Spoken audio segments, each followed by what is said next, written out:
बहुत बहुत बहुत बहुत धन्यवाद। ठीक है जी। श्रीमती हरसिमरत कौर जी। जी शुक्रिया सर। मेरा निवेदन है, संकेत होने के पश्चात तुरंत विषय को समेटने का प्रयास कीजिए। जी सर, एक महिला होने के नाते मुझे इस बात की बड़ी खुशी थी कि आज ये मेरा तीसरा टर्म लोकसभा का था और इन 3 टर्म में से 2 एक औरत महिला राष्ट्रपति ने ये अभिभाषण दिया। तो इससे भी बड़ी बात इस बार ये हुई कि उनके बाद एक महिला वित्त मंत्री ने भी बजट पेश किया और इसकी भी खुशी थी कि अभिभाषण का जो शुरुआत किया वो भी एक महिला एमपी ने किया।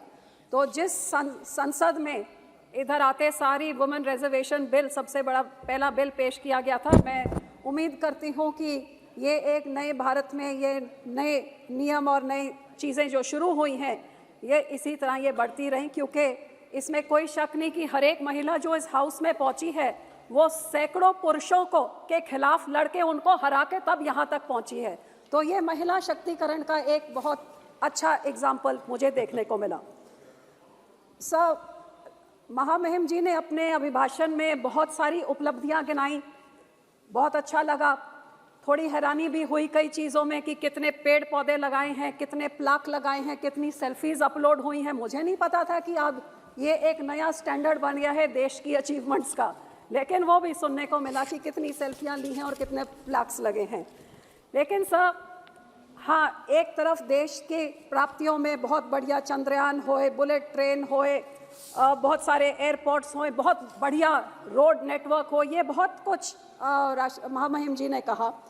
लेकिन जब उन्होंने कहा कि हमारे देश के 4 स्तंभ युवा, गरीब, किसान, औरत, इनके ऊपर पूरा देश का फोकस, खजाने का फोकस रहा है, तो कहीं ना कहीं ये ज़रूर सोचने और आंकड़ों के साथ सरकार को पेश करना चाहिए था कि आज क्या इन देश के युवाओं के, देश की औरतों के, देश के किसान के, देश के गरीब का पिछले 10 सालों में क्या उनके अच्छे दिन आ गए हैं? क्या उनकी जो मुसीबतें हैं, क्या जैसे देश विकसित हो रहा है, क्या देशवासी भी वैसे विकसित हो रहे हैं कि नहीं? और कहीं ना कहीं मैं समझती हूँ कि यहाँ हम सब का फर्ज बनता है कि सिर्फ पक्ष में है तो सिर्फ तारीफ करें, विपक्ष में है तो सिर्फ नुक्स निकालें। कहीं ना कहीं हकीकत आंकड़ों के हिसाब पे करना ये हम सारों का फर्ज बनता है। तो मैं इन चारों चीज़ों पे समय यही कहना चाहूँगी कि जब आप गल कर दिया नौजवाना दी, आज 50% हिंदुस्तान की आबादी नौजवाना दी हैगी, ते आंकड़े साडे वर्ल्ड बैंक ते आ दसते ने कि जे 15 तो 24 साल के नौजवानों को देखा जाए तो 2022 के आंकड़े वर्ल्ड बैंक दसता है कि 23% तो वध नौजवान बेरोजगार से गए, जिहड़ा पाकिस्तान, बांग्लादेश, भूटान तो भी वध है।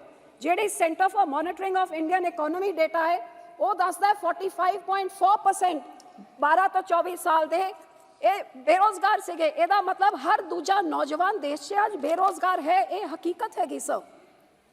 ये भी NCRB डेटा दसदा है कि 36,000 स्टूडेंट्स ने पिछले 5 साल 19 तो 21 उन्होंने खुदकुशियां कीतियां ने, ते जिहड़ा दे कोल नौकरी हैगी, हैरानी की गल तां हैगी कि 43,000 प्रोफेशनल्स ने भी NCRB डेटा दसदा है 19 तो 21 दे विच उन्होंने भी खुदकुशियां कीतियां ने।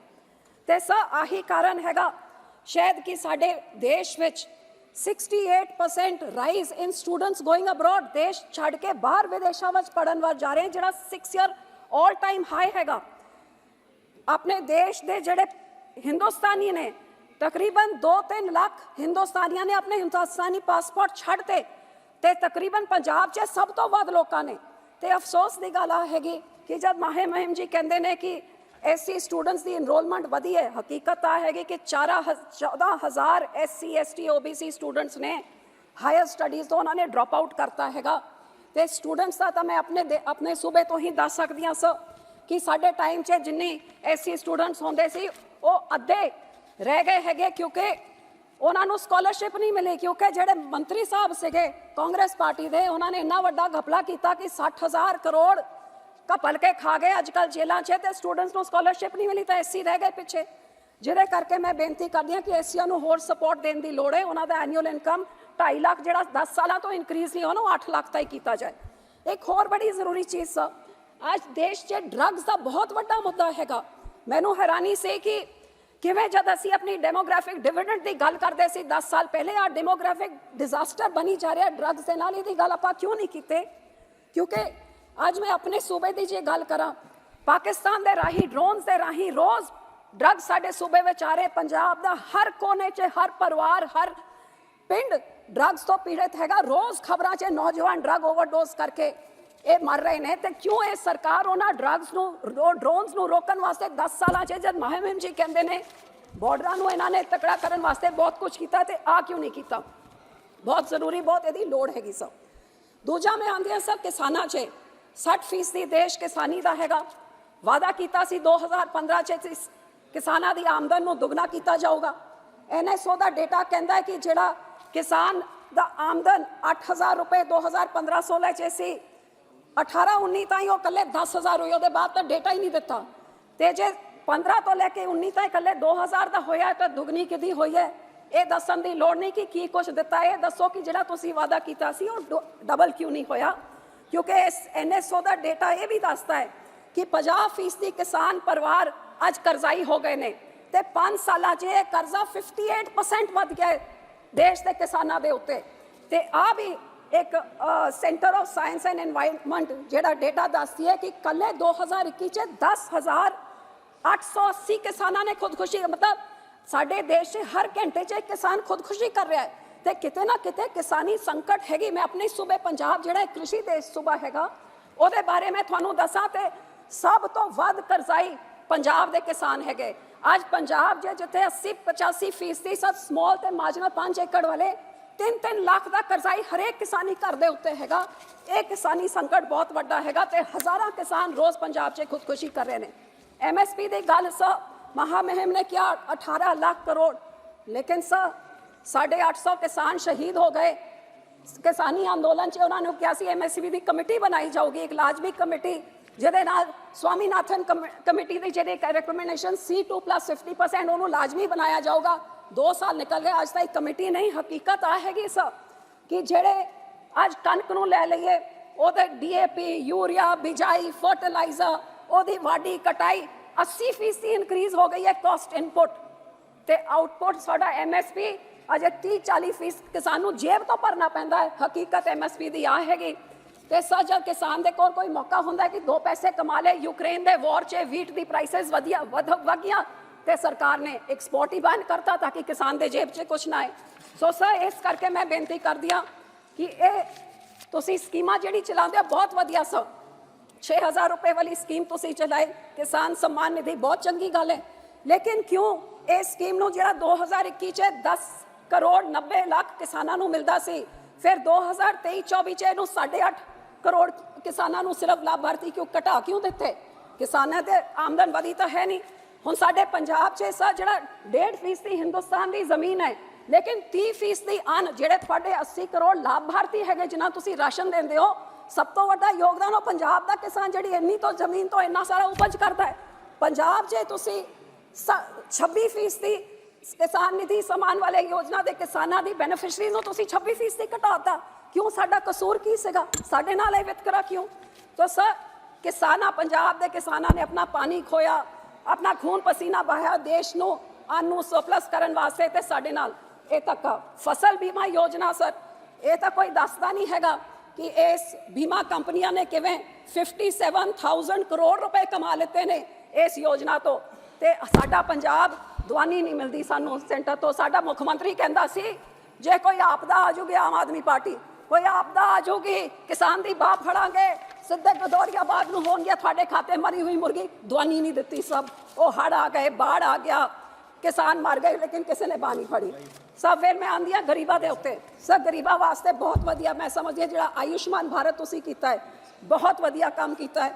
ਗਰੀਬਾਂ ਨੂੰ ਤੁਸੀਂ ਮਕਾਨ ਦੇ ਰਹੇ ਹੋ, ਰਾਸ਼ਨ, ਬੜੀ ਚੰਗੀ ਗੱਲ ਹੈ ਲੇਕਿਨ ਜੇ 25 ਕਰੋੜ ਤੁਸੀਂ ਆਬਾਦੀ ਨੂੰ ਕਹਿੰਦੇ ਮਹਾਮਹਿਮ ਜੀ ਕਿ ਤੁਸੀਂ ਪੋਵਰਟੀ ਲਾਈਨ ਤੋਂ ਚੱਕਿਆ ਹੈਗਾ, ਤੇ 80 ਕਰੋੜ ਨੂੰ ਲਾਭਾਰਥੀਆਂ ਨੂੰ ਤੁਸੀਂ ਰਾਸ਼ਨ ਦਿੰਦੇ ਹੋ ਕਿਉਂਕਿ ਉਹ ਆਪਣਾ ਢਿੱਡ ਤੱਕ ਨਹੀਂ ਭਰ ਸਕਦੇ।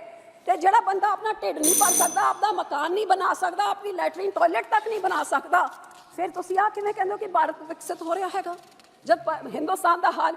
ਤੇ ਆਹੀ ਹੈ UN report state of food security and nutrition in the world ਕਹਿੰਦੀ ਹੈ 74% of Indians are unable to afford healthy food. Global Hunger Index 23 चे ਆਪਾਂ 111वें नंबर चे हैगा।